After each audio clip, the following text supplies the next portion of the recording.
श्री ब्रह्म पुराण कंडू मुनि का चरित्र और मुनि पर भगवान पुरुषोत्तम की कृपा। व्यास जी कहते हैं, मुनिवरों, पुरुषोत्तम क्षेत्र संपूर्ण जीवों के लिए सुखदायी है। वह धर्म, अर्थ, काम और मोक्ष चारों पुरुषार्थों का फल देने वाला है। उस तीर्थ में कंडू नाम के एक महातेजस्वी मुनि रहा करते थे, जो परम धार्मिक, सत्यवादी, पवित्र, जितेंद्रिय और समस्त प्राणियों के हित में तत्पर रहने वाले थे। उन्होंने इंद्रियों को जीतकर क्रोध पर अधिकार प्राप्त कर लिया था। वे वेद वेदांगों के पारंगत विद्वान थे और भगवान पुरुषोत्तम की आराधना करके उत्तम सिद्धि प्राप्त कर चुके थे। उनके सिवा और भी बहुत से मुनि वह उत्तम व्रत का पालन करते हुए सिद्ध हो चुके हैं। मुनियों ने पूछा, साधु शिरोमणि कंडू कौन थे और उन्होंने किस प्रकार परम गति प्राप्त की? हम उनका चरित्र सुनना चाहते हैं, बताइए। व्यास जी बोले, मुनीश्वरों, कंडू मुनि की कथा बड़ी मनोहर है। मैं संक्षेप से ही कहूँगा, सुनो। गौतमी नदी के परम मनोहर एकांत तट पर, जहाँ कंद, मूल, फल, समिधा, पुष्प और कुश आदि की अधिकता थी, कंडू मुनि का आश्रम था। वहाँ सभी ऋतुओं के फल और फूल सुलभ थे। केलों का उद्यान उस आश्रम की शोभा बढ़ा रहा था। वहाँ कंडू मुनि ने व्रत, उपवास, नियम, स्नान, मौन और संयम आदि के द्वारा बड़ी भारी एवं अत्यंत अद्भुत तपस्या की। वे ग्रीष्म ऋतु में पंचांजलि का ताप सहते, वर्षा में खुली वेदी पर सोते और हेमंत ऋतु में भीगे वस्त्र धारण करके कठोर तपस्या करते थे। मुनि की तपस्या का बढ़ता हुआ प्रभाव देख देवता, गंधर्व, सिद्ध और विद्याधरों को बड़ा विस्मय हुआ। वे कहने लगे, इनका महान धैर्य अद्भुत है। इनकी कठोर तपस्या नितांत आश्चर्यजनक है। उन्हें तपस्या में स्थित देख इंद्र सहित संपूर्ण देवता उनके भय से व्याकुल हो आपस में परामर्श करने लगे। वे उनकी तपस्या में विघ्न डालना चाहते थे। त्रिभुवन के स्वामी इंद्र देवताओं का अभिप्राय जानकर एक सुंदरी अप्सरा से बोले, प्रमलोचने, तुम शीघ्र कंडू मुनि के आश्रम पर जाओ। मुनि वहाँ तपस्या करते हैं। उनकी तपस्या में विघ्न डालने के लिए ही तुम्हें भेजा जाता है। सुंदरी, तुम शीघ्र ही उनके चित्त में शोक उत्पन्न कर दो। प्रमलोचा बोली, सुरश्रेष्ठ, मैं सदा आपकी आज्ञा का पालन करती हूँ, किंतु इस कार्य में तो मेरे जीवन का ही संदेह है। मैं मुनिवर कंडू से बहुत डरती हूँ। वे ब्रह्मचर्य व्रत के पालन में स्थित है, अत्यंत उग्र है। उनकी तपस्या बहुत तीव्र है। वे अग्नि और सूर्य के समान तेजस्वी हैं। मुझे अपनी तपस्या में विघ्न डालने आई हुई जानकर परम तेजस्वी कंडू मुनि कुपित हो उठेंगे और दूसरा श्राप दे डालेंगे। यह सुनकर इंद्र ने कहा, सुंदरी, मैं कामदेव, ऋतुराज वसंत और दक्षिण समीर को तुम्हारी सहायता में देता हूँ। इन सब के साथ उस स्थान पर जाओ जहाँ वे महामुनि रहते हैं। इंद्र का यह कथन सुनकर मनोहर नेत्रों वाली परमलोचा कामदेव आदि के साथ आकाश मार्ग से कंडू मुनि के आश्रम पर गई। वहाँ पहुंचकर उसने एक बहुत सुंदर वन देखा। तीव्र तपस्या में लगे हुए पाप रहित मुनिवर कंडू भी आश्रम पर ही दिखाई दिए। प्रमलोचा और कामदेव आदि ने देखा वह वन नंदन वन के समान रमणीय था। सभी ऋतुओं में विकसित होने वाले सुंदर पुष्प उसकी शोभा बढ़ा रहे थे। नाना प्रकार के पक्षी वृक्षों पर बैठकर अपने श्रवण सुखद कलरवों से उस वन को मुखरित कर रहे थे। अप्सरा ने क्रमशः संपूर्ण वन का निरीक्षण किया। उस परम अद्भुत मनोहर कानन की शोभा देख उसके नेत्र आश्चर्यचकित हो उठे। उसने वायु, कामदेव और वसंत से कहा, आप लोग पृथक पृथक मेरी सहायता करें। उन्होंने बहुत अच्छा कहकर स्वीकृति दे दी। तब प्रमलोचा बोली, अब मैं मुनि के पास जाऊंगी, जो इंद्रिय रूपी अश्वों से जुटे हुए देह रूपी रथ के सारथी बने हुए हैं। उन्हें आज काम बाण से आहत करके ऐसी दशा को पहुंचा दूंगी कि मन रूपी बागडोर उनके काबू से बाहर हो जाएगी। इस प्रकार उन्हें मैं अयोग्य सारथी सिद्ध कर दिखाऊंगी। जो कहकर वह उस स्थान की ओर चल दी जहाँ मुनि निवास करते थे। मुनि की तपस्या के प्रभाव से वहाँ के हिंसक जीव भी शांत हो गए थे। नदी के तट पर जहाँ कोयल की मीठी तान सुनाई देती थी वह ठहर गई। थोड़ी देर तक तो वह खड़ी रही, फिर उसने संगीत छेड़ दिया। उसी समय बसंत ने भी अपना पराक्रम दिखाया। समय नहीं होने पर भी समस्त कानन में मधु ऋतु की मनोहर शोभा छा गई। कोकिल की काकली से मधुर रह की वर्षा होने लगी। मलय वायु मनोहर सुगंध लिए मंद मंद गति से बहने लगी और छोटे बड़ी सभी वृक्षों के पवित्र पुष्प धीरे धीरे भूतल पर गिरने लगे। काम ने अपने फूलों का बांध संभाला और मुनि के समीप जाकर उनके मन को विचलित कर दिया। संगीत की मधुर ध्वनि सुनकर मुनि के मन में बड़ा आश्चर्य हुआ। वे काम बांध से अत्यंत पीड़ित हो जहाँ सुंदरी अप्सरा गीत गा रही थी गए। मुनि ने अप्सरा को देखा और अप्सरा ने भी मुनि पर दृष्टिपात किया। उनके नेत्र आश्चर्य से खिल गए, चादर खिसक कर गिर पड़ी। मुनि के मन में विकलता छा गई, उनके शरीर में रोमांच हो आया। वे पूछने लगे, सुंदरी तुम कौन हो, किसकी हो?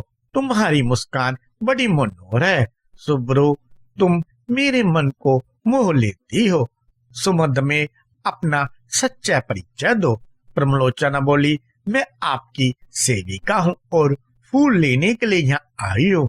शीघ्र आज्ञा दीजिए, मैं आपकी क्या सेवा करूँ? अप्सरा की यह बात सुनकर मुनि का धैर्य छूट गया। उन्होंने मोहित होकर उसका हाथ पकड़ लिया और उसे साथ लेकर अपने आश्रम में प्रवेश किया। यह देख कामदेव, वायु और वसंत कृतकृत्य हो गए।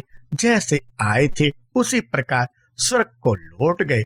वहां पहुंचकर उन्होंने इंद्र से प्रमलोचा और मुनि की सारी चेष्टा कह सुनाई। सुनकर इंद्र और संपूर्ण देवताओं का चित्त प्रसन्न हो गया। कंडू ने अप्सरा के साथ आश्रम में प्रवेश करते ही अपना रूप कामदेव के समान मनोहर एवं तरुण बना लिया। दिव्य वस्त्र और आभूषण धारण कर लिए। देखने में उनकी अवस्था 16 वर्षों की जान पड़ती थी। मुनि की वह शक्ति देखकर प्रमलोचा को बड़ा आश्चर्य हुआ। आओ, इनकी तपा शक्ति अद्भुत है। यूं कहकर वह बहुत प्रसन्न हुई। कंडू मुनि स्नान, ध्यान, संध्या, जप, होम, स्वाध्याय, देव पूजन, व्रत, उपवास, नियम और ध्यान सब छोड़कर रात दिन उसी के साथ विहार करने लगे। इसी में वे आनंद मानते थे। उनका हृदय कामदेव के वशीभूत हो गया था, अतः वे अपनी तपस्या की हानि नहीं समझ पाते थे। इस प्रकार कंडू मुनि उसके साथ सांसारिक विषय भोग में आसक्त हो 100 से अधिक वर्षों तक मंदराचल की गुफा में पड़े रहे। एक दिन प्रमलोचन ने महाभाग कंडू मुनि से कहा, ब्राह्मण, अब मैं स्वर्ग में जाना चाहती हूँ। आप प्रसन्न होकर मुझे जाने की आज्ञा दे। मुनि का मन तो उसी में आसक्त हो रहा था। उसके इस प्रकार पूछने पर वे बोले, कल्याणी, कुछ दिन और ठहरो। तब उसने पुनः 100 वर्षों से कुछ अधिक काल तक उन कंडू मुनि के साथ विषय भोगा। तदंतर उसने पुनः जाने की आज्ञा मांगी, किंतु मुनि ने स्वीकार नहीं किया। अतः उसे लगभग 200 वर्षों तक और ठहरना पड़ा। वह जब जब उनसे देवलोक में जाने की आज्ञा मांगती तब तब वे उसे यही उत्तर देते, कुछ दिन और ठहरो। प्रमलोचा एक तो मुनि के शाप से डरती थी, दूसरे उसमें दक्षिणा नायकी की स्वाभाविक उदारता थी और तीसरे वह पुण्य भंग की पीड़ा को जानती थी, इसलिए मुनि को छोड़ ना सकी। महिषी काम भोग में आसक्त तो दिन रात उसके साथ रमन करते रहे, किंतु तृप्ति न हुई। उसके प्रति नित्य नूतन प्रेम बढ़ता गया। एक दिन कंडू मुनि बड़े उतावली के साथ आश्रम से बाहर जाने लगे। अप्सरे ने पूछा, कहाँ चले? मुनि ने उत्तर दिया, सुबह दिन बीत चला है, संध्या उपासना कर लो, नहीं तो कर्म का लोप हो जाएगा। प्रमलोचा को बड़ी प्रसन्नता हुई। उसने हंसकर पूछा, सब धर्मों के ज्ञाता महात्मा जी, क्या आज ही आपका दिन बीता है? आपकी यह बात सुनकर आश्चर्य ना होगा। मुनि बोले, कल्याणी, अभी प्रातः काल ही तो तुम इस नदी के सुंदर तट पर आई हो। उसी समय मैंने तुम्हें देखा, परिचय पूछा और तुम मेरे साथ आश्रम में आई। अब वह दिन बीता है और यह संध्या का समय उपस्थित हुआ है, फिर यह परिहास किस लिए? सच्ची बात बताओ। प्रमलोचा ने कहा, ब्राह्मण, यह ठीक है कि मैं प्रातः काल में आई थी, इसमें तनिक भी मिथ्या नहीं है, किंतु आज तब से सैकड़ों वर्ष बीत गए। यह सुनकर मुनि को बड़ा भय हुआ। उन्होंने विशाल नेत्रों वाली अप्सरा से पूछा, भीरू, बताओ तो सही, तुम्हारे साथ निरंतर रमन करते हुए अब तक मेरा कितना समय बीता है? प्रमलोचा बोली, मुने, मेरे साथ आपके 900 वर्ष 6 महीने और 3 बीते हैं। ऋषि ने कहा, शुभे, क्या यह सत्य कहती हो अथवा परिहास की बात है? मुझे तो ऐसे जान पड़ता है कि तुम्हारे साथ एक ही दिन रहा हूँ। प्रमलोचा बोली, ब्राह्मण, आपके समीप में झूठ कैसे बोलूंगी, विशेषतः ऐसे अवसर पर जबकि आप धर्म मार्ग का अनुसरण करते हुए पूछ रहे हैं। अप्सरा की बात सुनकर मुनि को बहुत कष्ट हुआ। फिर स्वयं अपनी निंदा करते हुए बोले, हाय, मुझ दुराचारी को धिक्कार है। हाय, मेरी तपस्या नष्ट हो गई। ब्रह्मवेत्ताओं का जो धन है वह चला गया और मेरा विवेक भी छिन गया। जान पड़ता है मनुष्यों को मोह में डालने के लिए ही किसी ने युवती नारी की सृष्टि की है। मुझे तो अपने मन को जीतकर शुद्ध पिपासा, राग द्वेष और जरा मृत्यु, इन 6 उर्मियों से अतीत परम ब्रह्म का ज्ञान प्राप्त करना चाहिए। इसके विपरीत जिसने मेरी ऐसी दुर्गति की है, उस काम रूपी महान ग्रह को धिक्कार है। यह काम नरकग्राम में ले जाने वाला मार्ग है।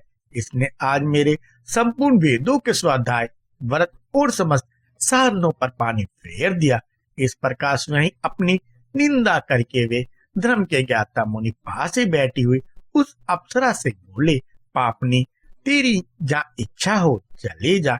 तुझे जो करना था वह तूने पूरा कर दिया। मैं तुझे अपने क्रोध की प्रचंड अग्नि से जो भस्म नहीं करता, इसमें एक कारण है। सत्पुरुषों की मैत्री 7 पग एक साथ चलने से ही हो जाती है। मैं तो तेरे साथ चिरकाल तक निवास कर चुका हूँ, अथवा तेरा क्या दोष है? तेरी क्या हानि करूं?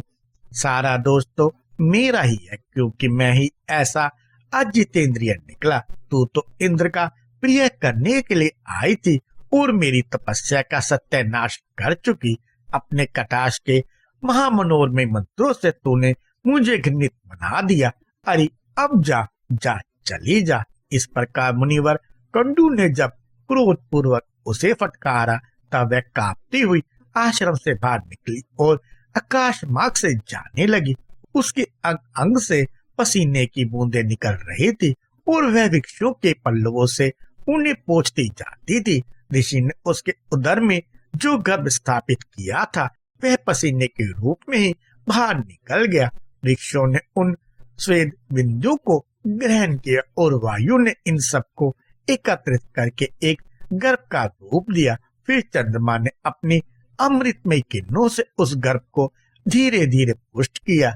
उससे मरीषा नाम की कन्या उत्पन्न हुई, जो वृक्षों की पुत्री कहलाई। उसके नेत्र बड़े मनोहर थे। वही प्राचेतासों की पत्नी और दक्ष की जननी हुई। इधर महर्षि कंडू तपस्याशील होने पर श्री विष्णु के निवास स्थान पुरुषोत्तम क्षेत्र को गए। वहां संपूर्ण देवताओं से सुशोभित श्री हरि का दर्शन किया। ब्राह्मण आदि चारों वर्णों और आश्रमों के लोग भगवान की सेवा में उपस्थित थे। पुरुषोत्तम क्षेत्र और भगवान पुरुषोत्तम का दर्शन करके मुनि ने अपने को कृत्य माना और वह अपनी दोनों बाहें ऊपर उठाकर एकाचित से ब्रह्मपाद स्रोत का जप करते हुए वह भगवान की आराधना करने लगे। मुनि बोले, व्यास जी, हम परम कल्याण में ब्रह्मपाद स्रोत को श्रवण करना चाहते हैं, जिसका जप करते हुए कंडू मुनि ने भगवान विष्णु की आराधना की थी। व्यास जी ने कहा, भगवान विष्णु परम पार अंतिम प्राप्य हैं। वे अपार भव सागर से पार उतारने वाले परशब्द वाच्य आकाश आदि पंच महाभूतों से परे और परमात्म स्वरूप है। वेदों के भी पहुंच से परे होने के कारण उन्हें ब्रह्म पार कहते हैं। वे दूसरों के लिए पार स्वरूप है। उन्हें पाकर सब प्राणी सदा के लिए पार हो जाते हैं। वे पर के पर इंद्रिय मन आदि के अगोचर हैं, सबके पालक और सबकी कामनाओं को पूर्ण करने वाले हैं। वे कारण में स्थित होते हुए भी स्वयं कारण रूप है। कारण के भी कारण है। परम कारण बोध प्रकृति के कारण भी वे ही हैं। कार्यों में भी उन्हीं की स्थिति है। इस प्रकार कर्म और कर्ता आदि अनेक रूप धारण करके वे संपूर्ण विश्व की रक्षा करते हैं। ब्रह्म ही प्रभु है, ब्रह्म ही सर्वस्वरूप है, ब्रह्म ही प्रजापति तथा अपनी महिमा से कभी च्युत न होने वाला है। वह ब्रह्म अविनाशी, नित्य और अजन्मा है। वह आदि संपूर्ण विकारों के संपर्क से रहित भगवान विष्णु है। वे भगवान पुरुषोत्तम ही अविनाशी, अजन्मा एवं नित्य ब्रह्म है। उनके प्रभाव से मेरे राग आदि समस्त दोष नष्ट हो जाए। मुनि के उस ब्रह्म पाद स्रोत का जप सुनकर और उनकी सुदृढ़ भक्ति को जानकर भगवत्सल भगवान पुरुषोत्तम बड़े प्रसन्न हुए और उनके पास जाकर बोले, मुने, तुम्हारे मन में जो अभिलाषा हो उसे कहो, मैं तुम्हें वर देने के लिए आया हूँ। सुवर, तुम कोई वर मांगो। देवादिदेव भगवान चक्रपाणी के ये वचन सुनकर मुनि ने सहसा आंखें खोल दी और देखा भगवान सामने खड़े हैं। उनका श्री अंग तीसी के फूलों की भांति श्याम है। नेत्र पद्म पत्र के समान विशाल है। हाथों में शंख चक्र और गदा शोभा पाते हैं। माथे पर मुकुट और भुजाओं में भुजबंद सुशोभित है। 4 भुजाएं हैं। अंग में उदारता टपकती है। सुंदर शरीर पर पीताम्बर शोभा दे रहा है। श्री वक्ष चिन्ह से युक्त वक्षस्थल वनमाला से विभूषित है। श्री हरि समस्त शुभ लक्षणों से युक्त दिखाई देते हैं। उनके अंगों में सब प्रकार के रत्न में आभूषण शोभा पाते हैं। श्री अंग में दिव्य चंदन लगा है और दिव्य हार उनकी शोभा बढ़ा रहा है। इस प्रकार भगवान की झांकी देखकर कंडू मुनि के शरीर में रोमांच हो आया। उन्होंने दंड की भांति पृथ्वी पर गिरकर साष्टांग प्रणाम किया और कहा, आज मेरा जन्म सफल हुआ, आज मेरी तपस्या का फल मिल गया। यूं कहकर मुनि ने भगवान की स्तुति आरंभ की। कंडू बोले, नारायण हरे श्री कृष्ण श्री वस्तांग जगतपते जगत बीज जगधाम जगत साक्षी, आपको नमस्कार है। अव्यक्त विष्णु, आप ही सबकी उत्पत्ति के कारण है। प्रकृति और पुरुष दोनों से उत्तम होने के कारण आपको पुरुषोत्तम कहते हैं। कमल नयन गोविंद जगन्नाथ, आपको नमस्कार है। आप हिरण्यगर्भ लक्ष्मीपति पद्मनाभ और सनातन पुरुष है। यह पृथ्वी आपके गर्भ में, आप ध्रुव और ईश्वर हैं। हृषिकेश, आपको नमस्कार है। आप अनादि अनंत और अजय हैं। विजय पुरुषों में श्रेष्ठ, आपकी जय हो। श्री कृष्ण, आप अजित और अखंड है। श्रीनिवास, आपको नमस्कार है।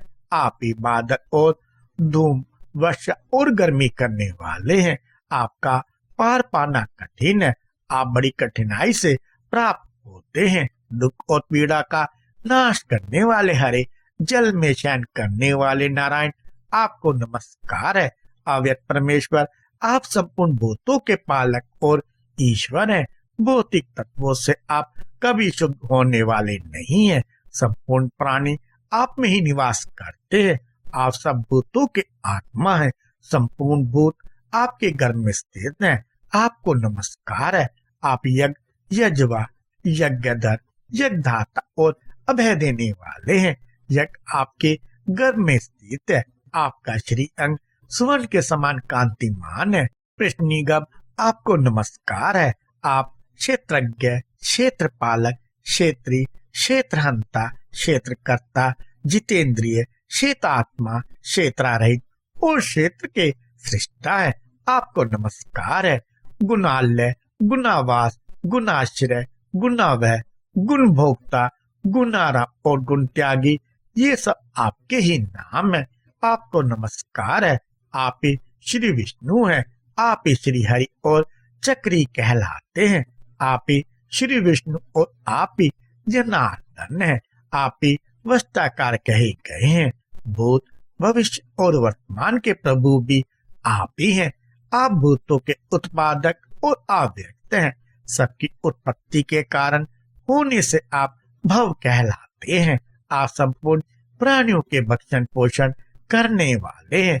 आप ही भूत भावन देवता हैं। आपको आजन्मा और ईश्वर कहते हैं। आप विश्वकर्मा हैं, श्री विष्णु हैं, शंभु हैं और ऋषभ की आकृति धारण करने वाले हैं। आप ही शंकर, आप ही शुक्राचार्य, आप ही सत्य, आप ही तप और आप ही जनलोक है। आप विश्व विजेता, कल्याणमयी, शरणागत बालक, अविनाशी, शंभु, स्वयंभु, ज्येष्ठ और परायण प्रभ आश्रय हैं। आदित्य, ओंकार, प्राण, अंधकार नाशक, सूर्य, मेघ, सर्वत्र विख्यात तथा देवताओं के स्वामी ब्रह्मा भी आप ही हैं। ऋक, यजु और साम भी आप ही हैं। आप ही सबके आत्मा माने गए हैं। आप ही अग्नि, आप ही वायु, आप ही जल और आप ही पृथ्वी हैं। सृष्टा, भोक्ता, होता, भविष्य, यज्ञ, प्रभु, विभु, श्रेष्ठ, लोकपति और अच्युत भी आप ही हैं। आप सबके दृष्टा और लक्ष्मीवान हैं। आप ही सबका दमन करने वाले और शत्रु के नाशक हैं। आप ही दिन और आप ही रात्रि हैं। विद्वान पुरुष आपको ही वश कहते हैं। आप ही काल है। कला, काष्ठा, मुहूर्त, शत और लव सब आपके ही स्वरूप है। आप ही बालक, आप ही वृद्ध और आप ही पुरुष, स्त्री और नपुंसक है। आप ही विश्व की उत्पत्ति के स्थान है। आप ही सबके नेत्र हैं। आप ही स्थानों स्थिर रहने वाले और आप ही शुचिश्रवा पवित्र यश वाले हैं। आप सनातन पुरुष है। आपको कोई जीत नहीं सकता। आप इंद्र के छोटे भाई उपेंद्र और सबसे उत्तम है। आप संपूर्ण विश्व को सुख देने वाले हैं। वेदों के अंग भी आप ही हैं। आप अविनाशी, वेदों के भी वेद, ज्ञेता, धाता, विधाता और समाहित रहने वाले हैं। आप जल राशि समुद्र हैं। आप ही उसके मूल हैं। आप ही दाता और आप ही वसु हैं। आप वेद, आप धृतात्मा और आप ही इंद्रियातीत हैं। आप सबसे आगे चलने वाले और गांव के नेता हैं। आप ही गरुड़ और आप ही आदिमान है। आप ही संग्रह, लघु और आप ही परम महान है। आपने मन को वश में रखने वाले और अपनी महिमा से कभी च्युत न होने वाले भी आप ही हैं। आप यम और नियम है। आप प्रांशु, उन्नत शरीर वाले और चतुर्भुज है। अंतरात्मा और परमात्मा भी आप ही कहलाते हैं। आप गुरु और गुरुत्तम है। वाम और दक्षिण है। आप ही पीपल एवं अन्य वृक्ष है। व्यक्त, जगत और प्रजापति भी आप ही हैं। आपकी नाभि से सुवर्णमय कमल प्रकट हुआ है। आप दिव्य शक्ति से संपन्न हैं। आप ही चंद्रमा और आप ही प्रजापति हैं। आपके स्वरूप का वर्णन नहीं किया जा सकता। आप ही यम और आप ही दैत्यों के नाशक श्री कृष्ण है। आप ही संकर्षण देव है। आप ही कर्ता और आप ही सनातन पुरुष हैं। आप तीनों गुणों से रहित हैं। आप ज्येष्ठ, वरिष्ठ और सहिष्णु हैं। लक्ष्मी के पति हैं। आपके सहस्त्रों मस्तक हैं। आप अव्यक्त देवता हैं। आपके सहस्त्रों नेत्र और सहस्त्रों चरण हैं। आप विराट और देवताओं के स्वामी हैं। देव देव तथापि आप 10 अंगुल के होकर रहते हैं। जो भूत है वह आपका ही स्वरूप बताया गया है। आप ही अंतर्यामी पुरुष है। इंद्र और उत्तम देवता है। जो भविष्य है वह भी आप ही हैं। आप ही ईशान, आप ही अमृत और आप ही मृत्य है। यह संपूर्ण संसार आपसे अंकुरित होता है। अतः आप परम महान और सबसे उत्तम है। देव, आप सबसे ज्येष्ठ है। पुरुष है और आप ही 10 प्राणवायु के रूप में स्थित है। आप विश्व रूप होकर 4 भागों में स्थित है। अमृत स्वरूप होकर 9 भागों के साथ दूरलोक में रहते हैं और 9 भागों से सनातन पुरुष रूप धारण करके अंतरिक्ष में निवास करते हैं। आपके 2 भाग पृथ्वी में स्थित है और 4 भाग भी यहाँ है। आपसे युगों की उत्पत्ति होती है जो जगत में सृष्टि करने वाले हैं। आपसे ही विराट की उत्पत्ति हुई जो संपूर्ण जगत के हृदय में अंतर्यामी पुरुष रूप से विराजमान है। वह विराट पुरुष अपने तेज, यश और ऐश्वर्य के कारण संपूर्ण भूतों से विशिष्ट है। आपसे ही देवताओं का आहारभूत हवन्यदित उत्पन्न हुआ। ग्राम्य और जंगली औषधियां तथा पशु एवं मृग आदि भी आपसे ही प्रकट हुए हैं। देव आप देव और ध्यान से परे हैं। आपने औषधियों को उत्पन्न किया है। आप ही 7 मुखों वाले दे दीप्यमान विग्रह से युक्त काल है। यह स्थावर और जंगम तथा चर और अचर संपूर्ण जगत आपसे ही प्रकट हुआ है। आप में ही स्थित है। आप अनिरुद्ध, वासुदेव, पद्म तथा दैत्य नाशक संकर्षण है। देव आप संपूर्ण देवताओं में श्रेष्ठ और समस्त विश्व के परम आश्रय हैं। कमल नयन मेरी रक्षा कीजिए। नारायण आपको नमस्कार है। भगवान विष्णु आपको नमस्कार है। पुरुषोत्तम आपको नमस्कार है। सर्वलोकेश्वर आपको नमस्कार है। कमलालय आपको नमस्कार है। गुणालय आपको नमस्कार है। गुणाकार आपको नमस्कार है। वासुदेव आपको नमस्कार है। सर्वोत्तम आपको नमस्कार है। जनार्दन आपको नमस्कार है। सनातन आपको नमस्कार है। योगी गम्य परमेश्वर आपको नमस्कार है। योग के आश्रय स्थान आपको नमस्कार है। गोपते, श्रीपते, मरुत्पते श्री विष्णु आपको नमस्कार है। जगतपते आप जगत को उत्पन्न करने वाले और ज्ञानियों के स्वामी हैं। आपको नमस्कार है। दिवसपते आपको नमस्कार है। महीपते आपको नमस्कार है। पुंडरीकाक्ष आप मधुर दैत्य का वध करने वाले हैं। आपको नमस्कार है। नमस्कार है। कैटअप को भी मारने वाले नारायण आपको नमस्कार है। सुब्रमण्य आपको नमस्कार है। पीठ पर वेदों को धारण करने वाले महामत्स्य स्वरूप अच्युत आपको नमस्कार है। आप समुद्र के जल को मत डालने वाले और लक्ष्मी को आनंद देने वाले हैं। आपको नमस्कार है। विशाल नासिका वाले अश्मुख भगवान है ग्रीव महापुरुष विग्रह आप मधु और कैटअप का नाश करने वाले हैं। आपको नमस्कार है। प्रभु आप पृथ्वी को ऊपर उठाने के लिए विशाल कच्छप का शरीर धारण करने वाले हैं। आपने अपनी पीठ पर मंदराचल को धारण किया है। महाकुंभ स्वरूप आप भगवान को नमस्कार है। पृथ्वी का उद्धार करने वाले महावार्य को नमस्कार है। भगवान आपने ही पहले वार रूप धारण किया था, अतः आप आदिवरा कहलाते हैं। आप विश्व रूप और विधाता हैं। आपको नमस्कार है। आप अनंत, सूक्ष्म, मुख्य, श्रेष्ठ, परमाणु स्वरूप और योगी गम्य हैं। आपको नमस्कार है। जो परम कारण प्रकृति के भी कारण है, योगेश्वर मंडल के आश्रय स्थान है, जिनके स्वरूप का ज्ञान होना अत्यंत कठिन है, जो क्षीर सागर के भीतर निवास करने वाले महान सप शेषनाग की सुंदर शैया पर शयन करते हैं तथा जिनके कानों में स्वर्ण एवं रत्नों के बने हुए दिव्य कुंडल झिलमिलाते रहते हैं, उन महान भगवान विष्णु को नमस्कार है।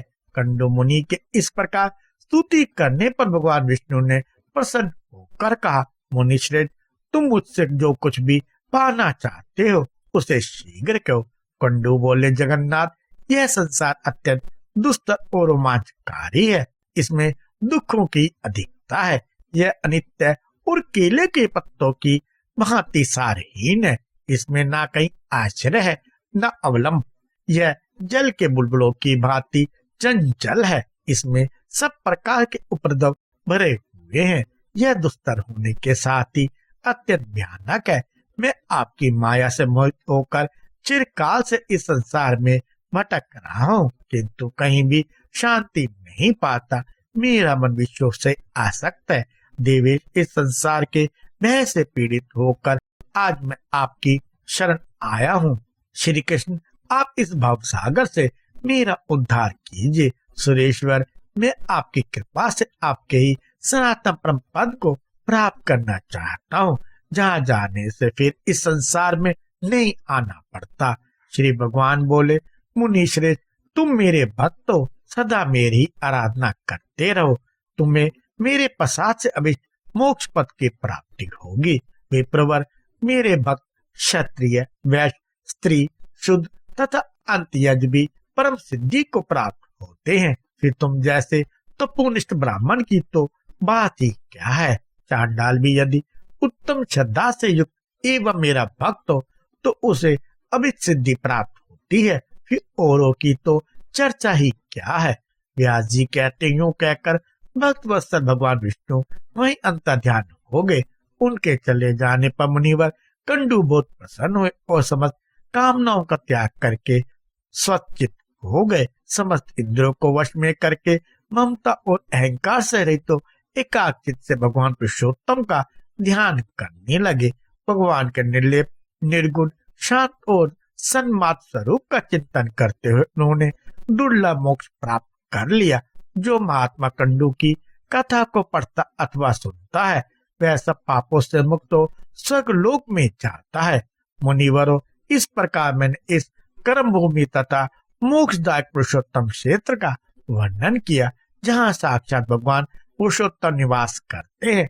जो मनुष्य संसार जनित दुखों का नाश और मोक्ष प्रदान करने वाले वरदायक भगवान श्री पुरुषोत्तम का भक्ति पूर्वक दर्शन, स्तवन और ध्यान करते हैं, वे समस्त दोषों से मुक्त हो भगवान के अविनाशी धाम में जाते हैं। कृपया लाइक, शेयर और सब्सक्राइब करें।